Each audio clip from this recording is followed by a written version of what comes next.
दोस्तों, बड़े बड़े वादा करने वाली सरकार, बड़े बड़े जुमले करने वाली सरकार और दोस्तों ये सरकार है शिवराज सरकार। मुख्यमंत्री जी द्वारा किए गए वादे, शिक्षा मंत्री जी द्वारा किया गया वादा, चयनित शिक्षकों की नियुक्ति जुलाई में होगी, लेकिन ये वादा भी झूठा पड़ता हुआ दिखाई दे रहा है। वादे को बदल करके अगस्त कर दिया गया कि 30 अगस्त तक ज्वाइनिंग दे दी जाएगी। तो दोस्तों ऐसे लोगों का हम क्या कर सकते हैं, उनकी बात का कब तक और कहां तक, किस स्थिति तक विश्वास किया जा सकता है। टूट चुके हैं चयनित अभ्यर्थी 30,594।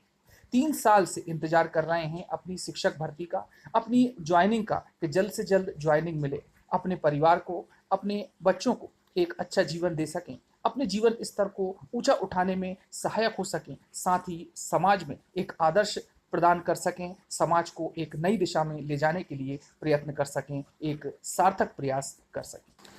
तो दोस्तों इसी प्रकार की अपील करती हैं एक चयनित महिला अभ्यर्थी जो कि 2 साल से लगातार परेशान हैं और मामा जी से गुहार लगा रहे हैं कि जल्द से जल्द मामा जी ज्वाइनिंग दो, और ऐसे निष्ठुर मामा जी को हम कभी माफ़ नहीं करेंगे। तो दोस्तों सुनिए आप ये कहानी उनकी ही जुबान।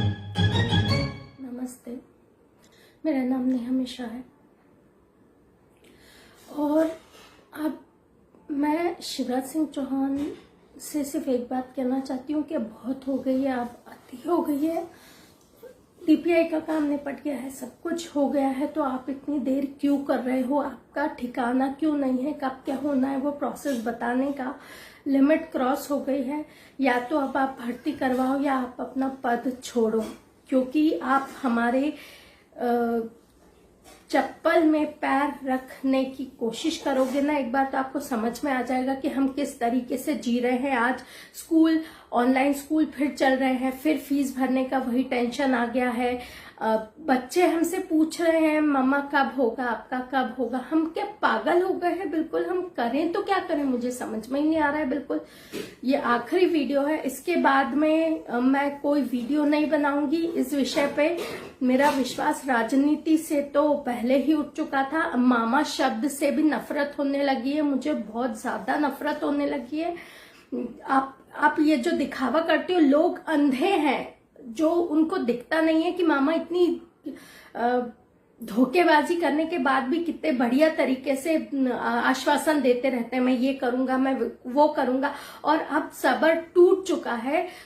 10 साल बाद तो भर्ती निकली, उसके बाद में अब 3 साल से पागल जैसे भटक रहे हैं। कभी ट्विटर पे ट्रेंडिंग करो, कभी भोपाल जाओ, कभी ये करो। मानती हूँ मैं ज्यादा नहीं जा पाई क्योंकि विकलांग हूं, तो मैं अपने घर वालों को भी इतना प्रेशर नहीं दे सकती। मेरी टीम मुझे जैसे सपोर्ट करती है, उनके साथ चली जाती हूँ, उनके साथ आ जाती हूँ।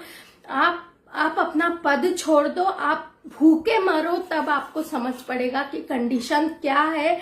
मुझे आज सबसे ज्यादा इस बात की चिंता हो रही है कि मैं अपने बच्चे को क्या एग्जाम्पल दूं, क्या बोलूं, कि किस तरह से उसको प्रोत्साहित करूं कि बेटा तू पढ़ाई कर।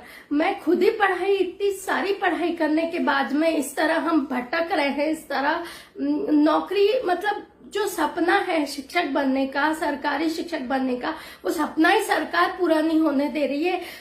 लोग सही या गलत जो भी बोलते हो कि सरकार ये सब करवा रही है, लेकिन मुझे तो रत्ती भर विश्वास नहीं है। आप हमको जुलाई में ही आप ज्वाइनिंग दीजिए, वरना आप पर से विश्वास तो उठ गया है। जिंदगी भर बीजेपी के बारे में सोचेंगे भी नहीं, किसी हालत में बीजेपी के बारे में नहीं सोच सकते।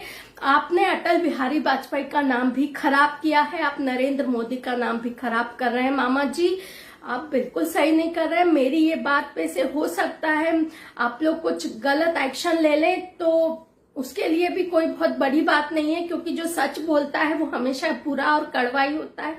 इतना टाइम हो गया, आपने कुछ भी नहीं किया हमारे लिए। भर्ती प्रॉपर क्यों नहीं करवा रहे? कौन सी मजबूरी है? आप चुनाव छोड़ दीजिए ना, आप अपनी जगह छोड़ दीजिए। एक काम करिए, आप या तो अपनी गद्दी छोड़ दीजिए, सीएम की पोस्ट छोड़ दीजिए, या तो आप अपना घर बार छोड़ के हमारे साथ रहिए। हमारी कंडीशन देखिए आके कि हम कैसे रह रहे हैं, अपने बच्चे की फीस कैसे दे रहे हैं, उधारी लेकर उसकी किताबें खरीद रहे हैं, क्योंकि उसका साल बर्बाद होगा, उसके लिए आप जिम्मेदार होंगे। लेकिन आप मानेंगे नहीं कि मेरी वजह से हुआ है, क्योंकि आप उनके बच्चों के माँ बाप को तरसा रहे हैं नौकरी के लिए, बिल्कुल सही नहीं कर रहे हैं।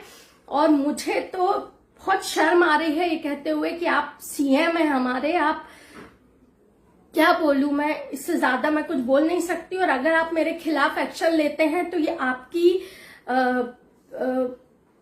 मक्कारी ही होगी कि आप एक तो गलती कर रहे हैं, ऊपर से सीनाजोरी कर रहे हैं। मैं इतना ही कह सकती हूँ और कुछ नहीं कह सकती।